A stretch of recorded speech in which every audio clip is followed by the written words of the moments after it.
Thanks, Ben. Thanks everybody who's helped to organise today.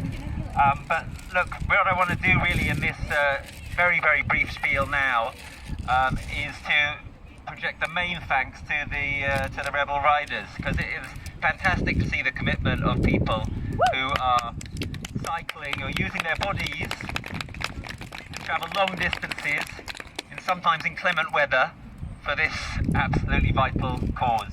And what I want to say to the Rebel Riders, and to all of us really, but especially to the riders who've just joined us, is I want to say a word about how we're going to be remembered.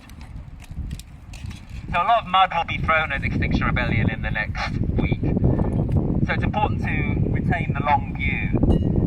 And in the long view of history, there is no question but that we will be remembered as heroes, as people who tried and led the way in an absolutely desperate situation to get the kind of change that deep down inside everybody knows really is needed.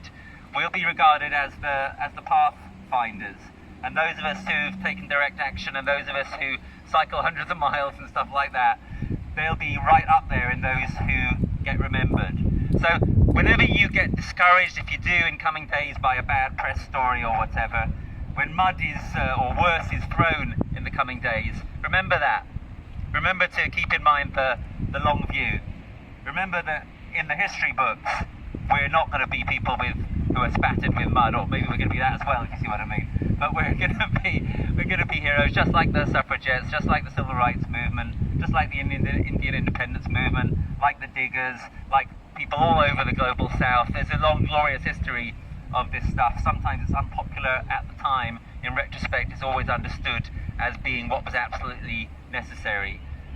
And so that's really all I want to say in welcoming the people who cycle all this way to join us today. I'm going to be talking in a little while about the desperation of our situation and how we need to mitigate and how we need to adapt in response to that situation. But I want to leave you for the moment with that thought, that when the history books are written, we'll be absolutely on the right side of them. And the only situation in which that isn't true is if there aren't any history books. I'm not sure why you're laughing. That's a situation in which there's been a total societal collapse and there's no history being written at all. That's what I meant. So either we get to be heroes in the history books, or things get so bad that there aren't any history books. Those are the two options. Let's very much hope that it's the first one rather than the second one that the human race chooses. Thank you so much. Thank you to all of you for what you do. Thank you to the Rebel Riders. And remember that in any hard times in the week ahead. Thanks.